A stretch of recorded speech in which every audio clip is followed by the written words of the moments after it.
오늘 영상은 제가 실제로 4년간 많은 학생들을 지도하면서 효과를 봤던 수학 문제집 활용법에 대한 영상입니다.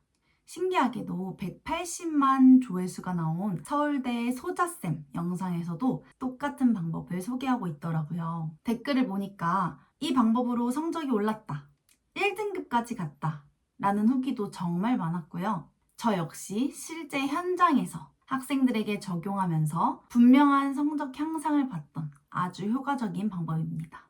다만 무작정 따라하는 게 아니라 꼭 알아야 할 주의점도 있는데요. 수학 문제집을 여러 권 풀고 있는데도 성적이 그대로라면 꼭 한번 따라해보세요.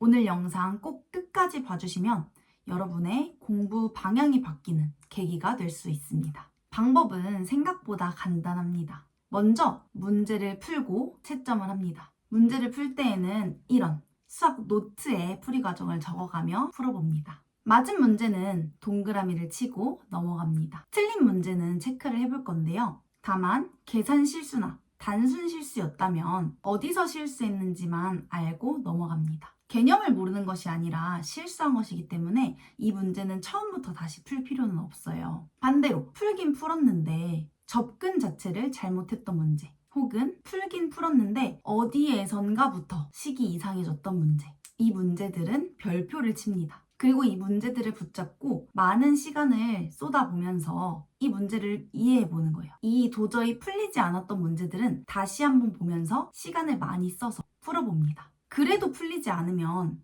선생님이나 친구나 학원이나 또 해설지 등을 활용해서 문제를 꼭 해결해보고 이해합니다. 중요한 건 그냥 듣고 문제 풀이 과정을 보고 넘어가는 것이 아니라 이렇게 푸는 거구나 하고 스스로 납득하는 거예요. 이런 방식으로 문제집을 1회독합니다.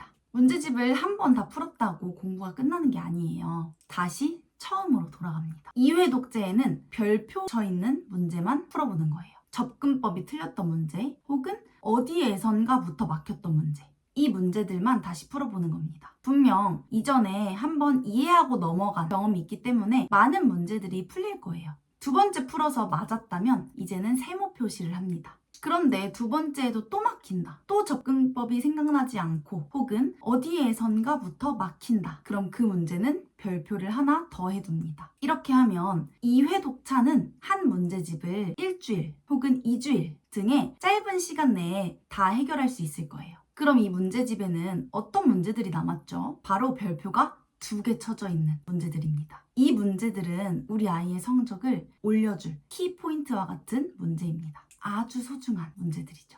우리 아이가 정말 약한 유형이거든요. 아이들은 원래 못하는 문제를 피하고 싶어 해요. 잘 풀리는 단원 혹은 잘 풀리는 유형의 문제만 계속 풀고 싶어 해요. 그래야 문제를 푸는 희열도 느껴지고 진도도 쭉쭉 나가는 것처럼 보이니까요.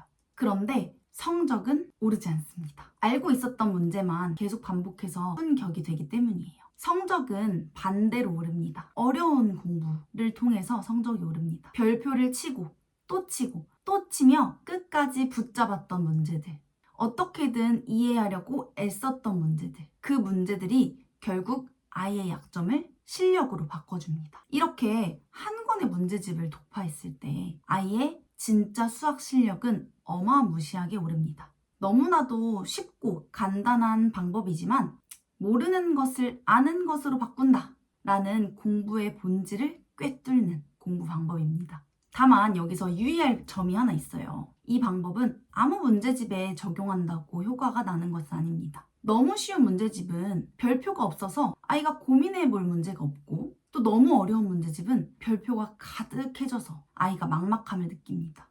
그래서 저는 학생들에게 한 가지 기준을 제시합니다. 오답률이 약 30% 정도 되는 문제집을 고르자고요.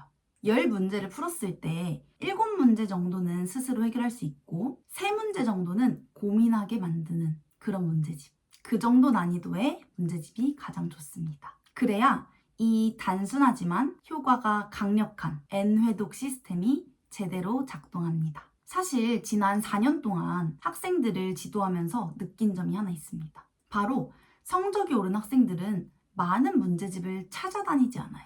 이 문제집 풀고 저 문제집 풀고, 이 문제집 다 풀면 저 문제집, 저 문제집 다 풀면 또 다른 문제집, 어쩌면 헛 공부일 수 있습니다. 성적이 오른 학생은 새로운 문제집을 찾아다니지 않아요. 오히려 자신이 틀린 문제들을 끝까지 파고듭니다. 문제집 권수의 싸움이 아니에요. 누가 자신이 모르던 것을 얼마나 많이 아는 것으로 바꾸었냐의 싸움입니다. 모르는 문제를 그냥 넘기지 않았던 학생, 별표 하나를 끝까지 해결하려고 했던 학생, 그런 학생이 결국 성적을 올립니다.